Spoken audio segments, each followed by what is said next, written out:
Assalamualaikum warahmatullahi wabarakatuh. Apa kabar hari ini anak soleh dan soleha?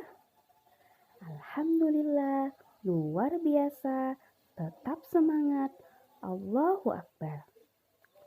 Siapa yang sudah sholat duha? Alhamdulillah, terima kasih yang sudah melaksanakan sholat duha. Hari ini kita akan belajar tema 1, subtema 1, pembelajaran kelima. Kita baca dulu ayat ke-7 dari surah As-Sajdah. Sama-sama kita baca ya. Alladzi ahsana kulla syai'in khalaqahu wa bada'a khalqal insani min tin. Yang artinya, yang memperindah segala sesuatu dan yang memulai penciptaan manusia dari tanah. Tujuan pembelajaran hari ini, 1. Peserta didik dapat mengetahui ciri-ciri hewan vertebrata dan avertebrata. Kedua, peserta didik dapat membedakan hewan vertebrata dan avertebrata. Yang ketiga, peserta didik dapat menentukan ide pokok dari setiap paragraf. Yang keempat, peserta didik dapat mengetahui jenis-jenis gambar ilustrasi. Alat gerak pada hewan vertebrata dan hewan invertebrata. Berdasarkan tulang belakang di dalam tubuhnya, hewan dibedakan menjadi hewan vertebrata dan hewan invertebrata. Hewan vertebrata yaitu hewan yang memiliki tulang belakang. Contohnya, kelinci, kucing, paus, ular, dan katak.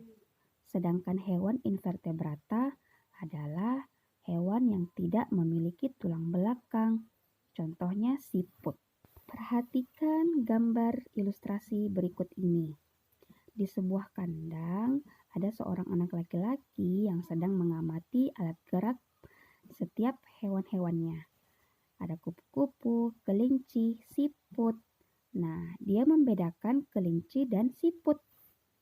Karakteristik kelinci yaitu adalah hewan vertebrata karena memiliki tulang belakang.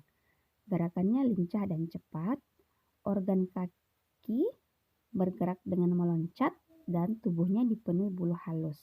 Sedangkan karakter siput adalah merupakan hewan avertebrata atau tidak memiliki tulang belakang. Sedangkan gerakannya lambat, organ geraknya kaki perut, bergerak dengan cara seolah-olah merayap, dan tubuhnya dilindungi oleh cangkang. Perhatikan tabel organ hewan avertebrata di bawah ini. Yang pertama adalah siput. Siput, nama organ geraknya yaitu kaki perut dengan bentuk pipih dan lebar. Fungsinya, fungsi utama kaki perut pada siput adalah untuk bergerak dan berpindah tempat. Yang kedua adalah belalang. Organ gerak belalang adalah sayap dan kaki. Fungsinya yaitu bergerak dengan cara terbang dan melompat. Yang ketiga, hewan cacing. Cacing bergerak dengan otot perut dan seta.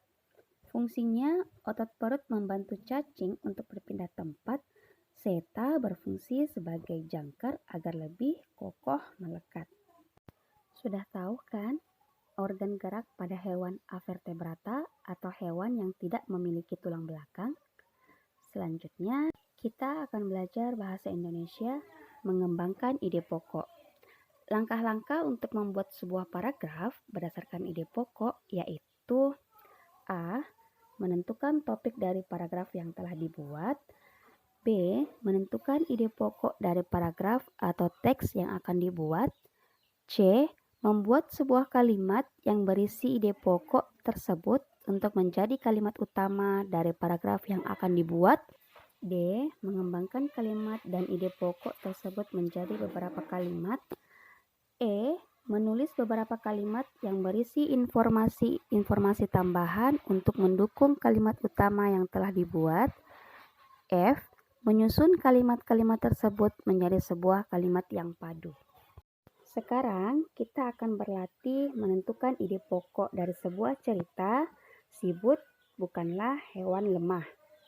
Nah, yang pertama, paragraf pertama itu ide pokoknya yaitu siput dianggap sebagai hewan yang lamban dan menjijikkan. Terdapat di awal paragraf. Nah, di paragraf kedua, ide pokoknya adalah siput memiliki kelebihan dan keistimewaan. Terdapat di awal paragraf. Di paragraf ketiga, yaitu siput merupakan hewan yang berjasa dalam penguraian daun. Terdapat juga di awal paragraf. Di paragraf keempat, yaitu siput sang pengembara yang mandiri. Terdapat juga di awal paragraf. Itulah tadi ide pokok dari cerita Siput Bukanlah Hewan Lemah. Jadi dalam menentukan ide pokok suatu teks, yang perlu diperhatikan yaitu membaca teks secara keseluruhan, mencari kalimat utama teks tersebut, dan menemukan informasi dalam kalimat utama.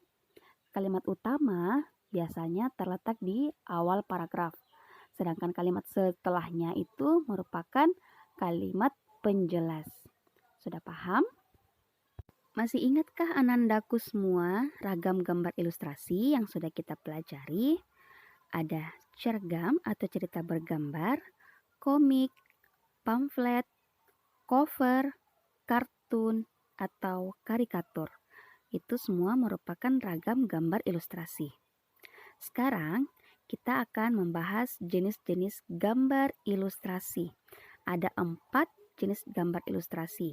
Yang pertama, gambar realis. Gambar realis adalah gambar yang dibuat sesuai dengan kenyataan atau keadaan yang sebenarnya. Kedua, karikatur. Karikatur adalah gambar yang dilebih-lebihkan. Ada perubahan bentuk pada setiap karakternya. Ketiga, kartun. Kartun adalah gambar yang mengandung humor, terlihat lucu dan mengandung tawa. Yang keempat, gambar dekoratif, bertujuan menggambar bentuk benda menjadi lebih indah. Nah, anak soleh dan soleha sudah pelajari tentang organ gerak hewan vertebrata dan organ gerak avertebrata. Dan juga mempelajari tentang ide pokok serta jenis-jenis gambar ilustrasi. Tugas hari ini menjawab pertanyaan berikut. Nomor 1, tuliskan 2 karakteristik atau ciri-ciri dari kelinci dan siput. Yang kedua, tuliskan 2 jenis hewan yang tergolong hewan avertebrata atau hewan yang tidak memiliki tulang belakang. Yang ketiga, apakah yang dimaksud dengan realis dan karikatur? Silahkan dijawab pada buku tulisnya, lalu dikirimkan ke wali kelas. Demikian pelajaran kita hari ini. Ibu guru ucapkan terima kasih. Wabillahi taufiq wal hidayah. Wassalamualaikum warahmatullahi wabarakatuh.